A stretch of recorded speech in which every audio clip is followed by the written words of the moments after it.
significant, but most people probably won't understand. What Carney is saying at the World Economic Forum at Davos is that for the last 80 years, since World War II, basically the whole world has just kind of fallen behind whatever the big superpowers have said. So the superpowers are the United States, first and foremost, and then China and Russia. Mm-hmm. And all of the middle guys and all of the little countries, they would just fall in line with whatever the fortress countries said, whatever their position was. Mm-hmm. And even if it was to their own detriment, they just followed the leaders because it created peace, worldwide peace. So obviously, certain countries followed China and Russia's lead, and then other countries, our allies, followed America's lead. And as an example, Canada, for the last 40 years or so, has kind of iced out China because it was following Washington, D.C.'s lead.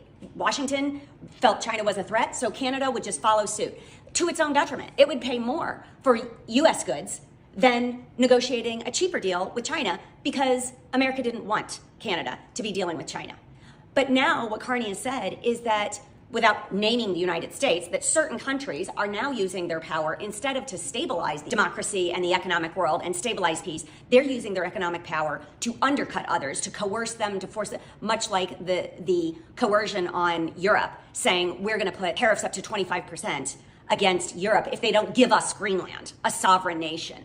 So basically what he's saying is this has fractured the world order.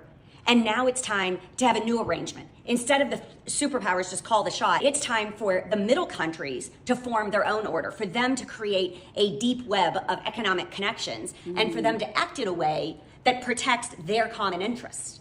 So that's already starting. And we saw that last week when Canada, for the first time in like 40 years, did a deal directly with China, a massive trade deal. So they're forming webs with other countries that now exclude the United States.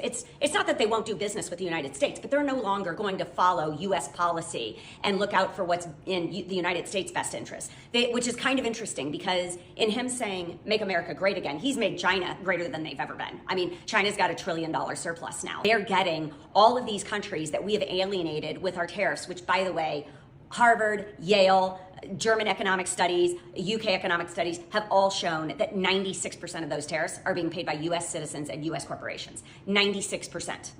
Because what is happening is those countries are just going elsewhere. They're, instead of trading with the US and dealing with that, either the US absorbs the tariff and they keep trading with the US, or they just find deals with other countries. And so we are seeing a massive migration of business that used to come to America going to other countries. And so you wonder, are we seeing where this attitude that America first is now becoming the attitude of all of these other countries?